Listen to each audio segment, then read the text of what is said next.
안녕하세요. 오늘 스트레이츠 타임스 7월 19일자 기사들 보면서요.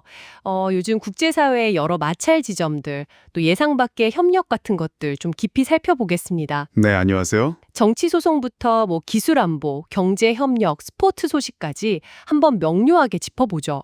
자, 바로 시작할까요? 네, 좋습니다. 먼저 미국 얘기부터 해볼게요.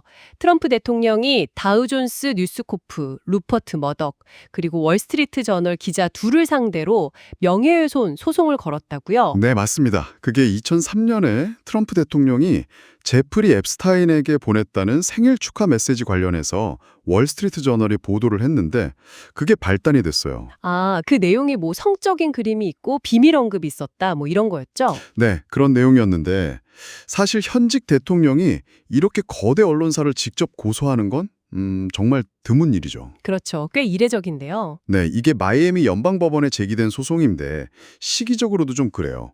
앱스타인 사건 관련해서 트럼프 행정부에 대한 조사가 막 이루어지는 그런 민감한 때거든요. 아, 그렇군요. 네, 그래서 이게 단순히 명예훼손 문제를 넘어서 그 앱스타인 관련 대배심 증언 공개 요청까지 이어질 수 있다. 이런 관측도 나와요. 정치적 파장이 클 수 있다는 거죠. 언론이를 완전 정면으로 부대치는 거네요. 그렇죠. 그런데 그 브라질에서는 자이를 보울소나르 전 대통령이 비슷한, 아니 좀 다른 맥락인가요? 트럼프 대통령 개입을 유도하려 했다는 혐의로 압수수색 받고 전자발찌까지 차게 됐다고요? 네, 그 소식도 나왔습니다.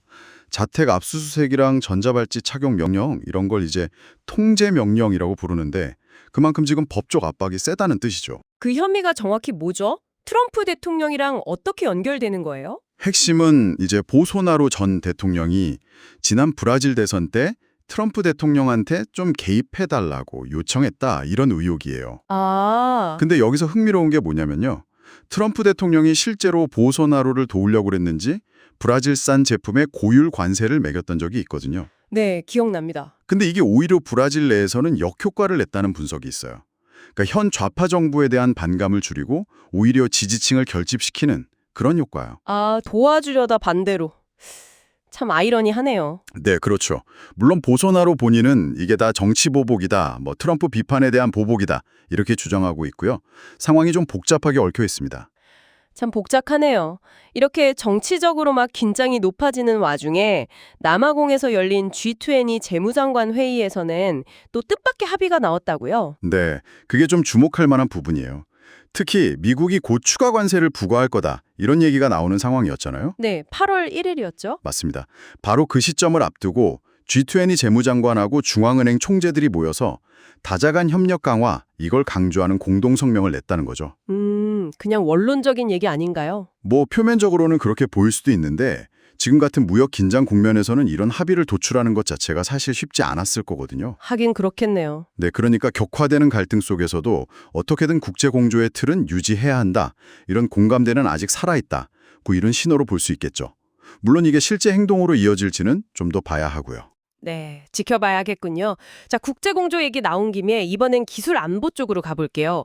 스페인 정부가 시텔이라는 사법 감청 시스템, 그러니까 합법 도청 시스템이죠. 네, 맞습니다. 여기에 화웨이 기술을 일부 쓰고 있다고 인정을 했다고요?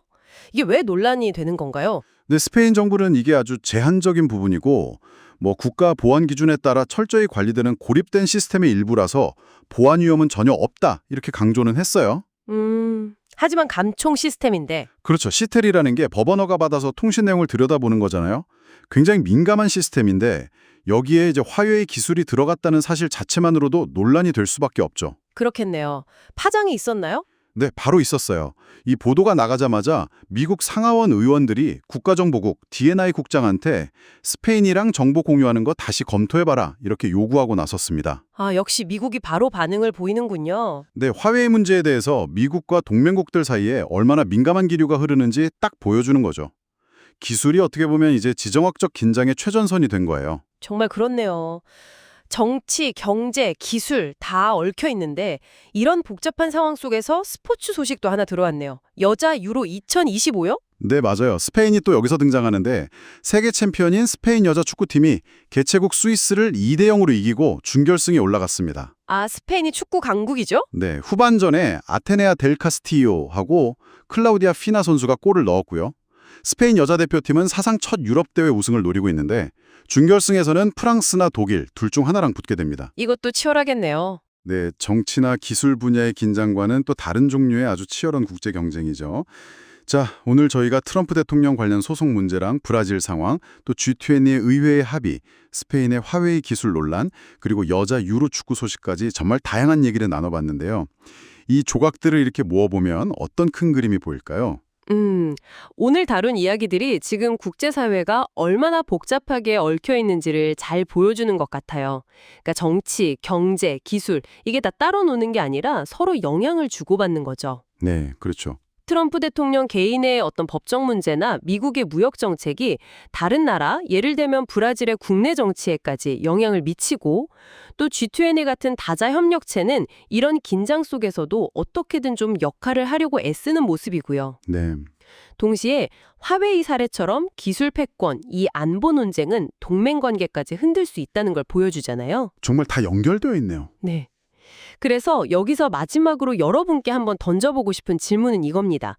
이런 어떤 정치적 소송, 또 무역이나 기술을 둘러싼 갈등, 그리고 국제 협력 시도 이런 것들이 막 교차하는 지점에서 앞으로 몇 달 동안 국제 동맹의 지형이라든지 각국의 국내 정세는 또 어떻게 변해갈까요?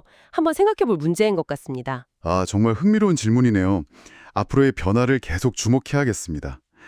오늘 저희와 함께 이 복잡한 국제 정세를 같이 짚어주셔서 감사합니다. 네, 감사합니다. 다음에도 여러분의 시야를 넓혀드릴 통찰력 있는 분석으로 찾아뵙겠습니다.